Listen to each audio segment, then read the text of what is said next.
We talked tonight about the brave and difficult, even desperate choices of hundreds of low-wage workers with no labor protections, making minimum wage, facing debts and uncertainty, making the decision to walk out from their jobs for one day to protest their wages, knowing full well the law gives them no protection, they could be fired and find themselves the very next day with the same expenses and no income. These are people with very little power in our society. They've decided to empower themselves by using the one tool at their disposal, the power to refuse, to say no, to walk out. They are not the only ones. There's another strike happening as I speak. It features a group of people with far, far less power than even the minimum wage workers we just spoke with. This strike is far away from the cameras and there are no signs. It's the strike of the most powerless, a strike of those who have quite literally no recourse under the law, who have no autonomy except their own bodies. I'm speaking of the hunger strikers at Guantanamo Bay. The at minimum 40 men who are using the only power they have, the power to control what goes into their bodies, to make their voices heard. 11 of whom are being robbed of even this and are being force-fed through their noses. And let me be clear, while the Pentagon says there are now 40 men on hunger strike, the lawyers we spoke to today said that number in reality is much higher. The strike appears to be spreading, and lawyers who represent the detainees and the few reporters who cover the facility sense we are hurtling towards some kind of breaking point.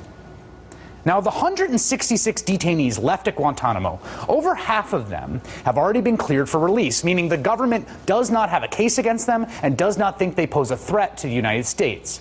And yet they languish at the prison at Guantanamo. They are left to rot thousands of miles away from their families and their home, while the United States government tells the world they should be free.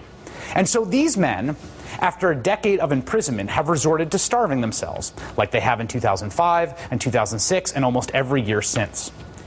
Yassin Qasem Mohammed Ismail, a Yemeni detainee at Guantanamo, told his lawyer David Reams in a letter on March 11th, "In general, everything is going toward the worst.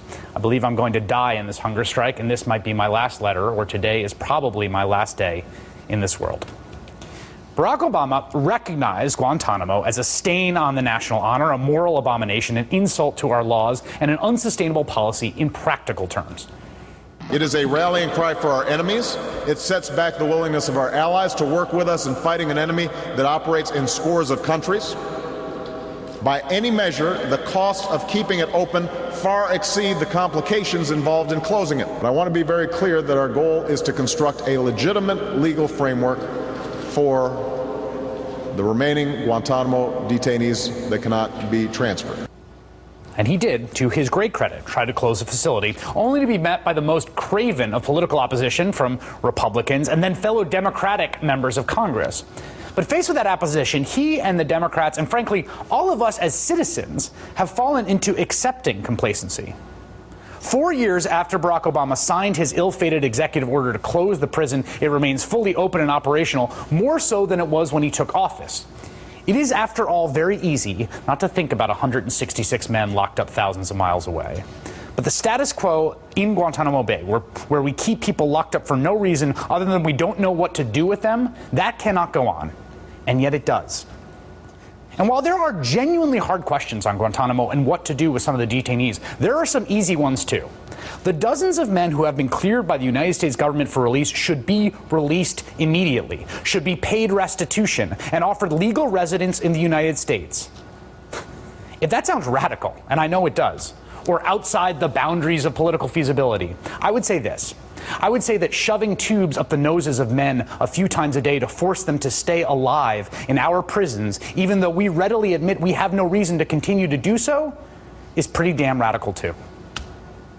We'll be right back with Click 3.